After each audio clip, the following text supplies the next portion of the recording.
Hey everyone! So today I want to share with you a little bit about my journey trying to grow this YouTube channel and a little bit about this experiment that I did posting shorts every single day for 1 month. So this is a video about everything I learned with this experiment, and hopefully you can use this knowledge to make your own channel a little bit better. So a little bit of a background story. This channel already existed for a few years, but before I used mostly as a portfolio kind of thing, I was creating some videos as a content creator for other accounts or doing some collaborations, and then I decided to put everything on this channel just so I had a place where I could share a link with people when they ask, can you show me some of the videos that you create? And then I will share the link from a channel playlist with them, for example. But then I noticed my channel started to grow and I started getting all these subscribers. It's not much, I don't even have 1,000 subscribers yet, but it started to grow and I started having some little movement on the channel, some good views in some of the shorts, and I was like, wait a minute,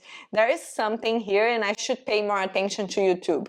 But obviously life happens, I didn't have much time to focus on that until now, and in the middle of this year I decided I would invest on my YouTube channel. And when I say invest, I'm saying more about time investment. So I'm trying to grow this channel, putting some effort, keeping a consistency on uploading videos. So I'm not only working with social media, but I'm also a yoga teacher, and most of my videos here are yoga related, also a little bit of travel, retreats, all these kind of things. But so far the long format videos has been only yoga classes, but I'm experimenting with different formats, hence this video today. But also because I work with content creation for other platforms, I'm very interested in learning more about this platform. So back to the experiment. Now it's September and I post shorts every single day in August, and I learned quite a few things doing that. All of the shorts that I published this month were basically repurposed from other platforms, old reels and TikToks that I publish here. Of course, nothing is published with a watermark, and you should never do that. That's your first lesson of the day if you didn't know that yet. There are websites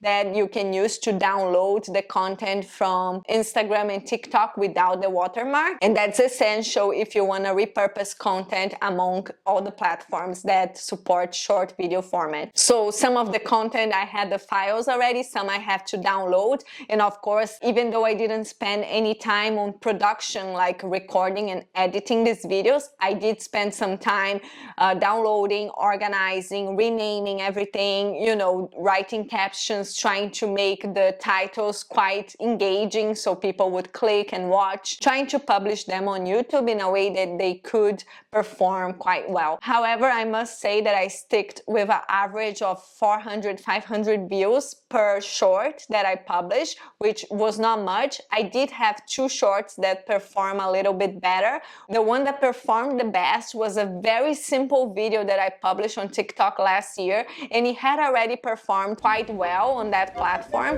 which is a video of a mother walking in the airport with a baby on top of the suitcase, and that video reached 6,000 plus views. So it was my best performing short of this month experiment. But I also had another short that performed quite well, and that was a very big surprise because it was a very old trend that I record with my friends in Madrid like 2 years ago or something. So it was very old trending audio at the time, and when I published here it also hit a little bit more than 2,000 views, which was quite a surprise.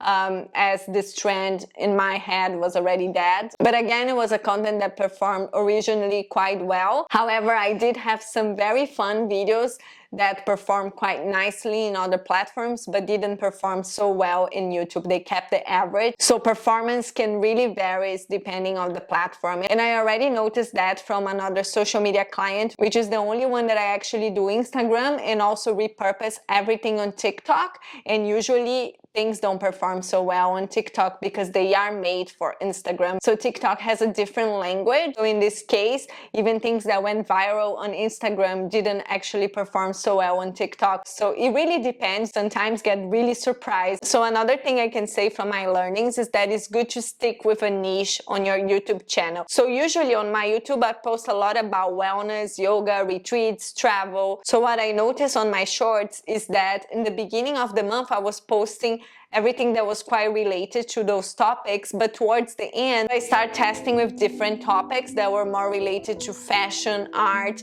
and printing media, because I'm not only a social media manager and a yoga teacher, but I also have this project in Brazil, which is a print magazine. So I had some content on my personal Instagram that was related to those projects, and when I published them on YouTube Shorts, it performed really bad, like really bad. One of the reels that have quite a normal reach on Instagram had like 5 views on YouTube Short, and also another one related to this project had 1 view. So through my analysis, noticing the difference of views in the last week, where I was publishing more about these projects compared to the previous weeks of the month that I was publishing videos that are already on my niche, those perform much better. So although that sounds really cliche, sticking to your niche is quite important. So just having a look on my analytics from the month of August. As I said before, this channel exists for about 2 years, so I already had some subscribers here and some views. It was quite dead this whole year. I was not putting any attention to it. And then I started posting back in August when I started this experiment. So from the analytics, we can see that there was so much growth. So for example, I had about 23k views,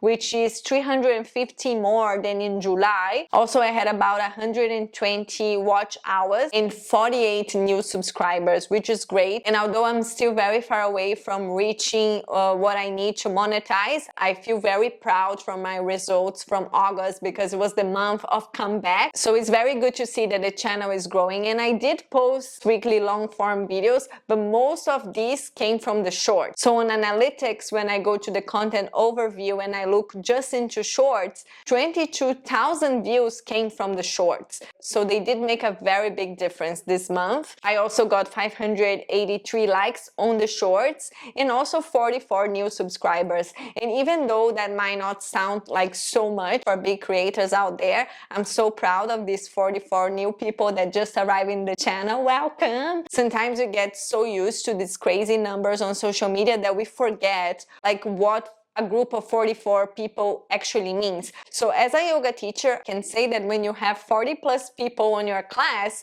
you're doing very well. 44 people watch my content and decided to subscribe, so I somehow touched them, connected a little bit deeper with these 44 people this month, and they decided to subscribe to my channel, which makes me super happy and super proud. You know, there's so much content out there, and sometimes you're just scrolling and we rarely stop to actually subscribe and look deeper into one person's content. So that makes me super happy. And yeah, basically most of these views came from the shorts feed. 84% came from the shorts feed. So I think the consistency of posting every single day does help. Of course, we talk a lot about consistency in these platforms and consistency in general on social media, and I do feel is important, but I think what is most important, it's actually a good consistency for your mental health. What is sustainable for you as a content creator? Obviously, last month I did this as an experiment. I wanted to see what happened if I posted every single day on shorts, but this is not sustainable for me. I have other projects, freelance clients, classes to teach. I have to edit all those videos. So obviously this was a special case where I wanted to test something, but it's not sustainable for me to keep a consistency of shorts every single day. So I need to understand what consistency looks like for me. And because my plan is to focus more on long form videos and the goal is to publish 1 video a week,